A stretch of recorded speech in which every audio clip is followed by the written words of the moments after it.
ஒரு நாள் புத்தர் வீதியில பிச்சை எடுத்துட்டு போயிட்டு இருக்கும்போது ஒரு வீட்ல அவருக்கு லட்டை தானமா கொடுத்தாங்க. ஒரு சிறுவன் அதை கவனிச்சுட்டு, புத்தபிரானே, அந்த லட்டை எனக்கு கொடுங்கள்னு கேட்டான். கருணையே உருவான புத்தபிரான் அந்த சிறுவன் கிட்ட, இந்த லட்டை உனக்கு உடனே தந்துடுறேன், ஆனா அதுக்கு ஒரு நிபந்தனை இருக்குன்னு சொன்னாரு.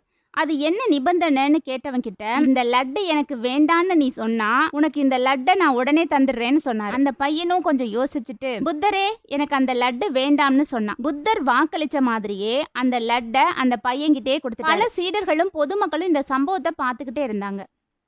குடும்பஸ்தர் ஒருத்தர் இதை பார்த்துட்டு, ஒரு நாளைக்கு ஒரு முறை தான் புத்தர் பிச்சை எடுப்பாரு, அதை மட்டும்தான் சாப்பிடுவாருங்கிறதுனால இது இல்லைன்னா புத்தர் இன்னைக்கு பட்டினி கிடப்பாரே அப்படின்னு வருத்தப்பட்டு அந்த பையன் கிட்ட போய் 500 பொன் நாணயங்களை தர்றேன், அந்த லட்டை மறுபடியும் புத்தர்கிட்டயே திருப்பி தந்துடுன்னு சொன்னார். பையனும் அவரோட பேச்சை கேட்டு லட்டை புத்தர்கிட்டயே திருப்பி கொடுத்து. புத்தர் ஏன் இப்படி செஞ்சாருன்னு தெரிஞ்சுக்கணும்னா ரிலேட்டட் வீடியோவை கிளிக் பண்ணி பாருங்க.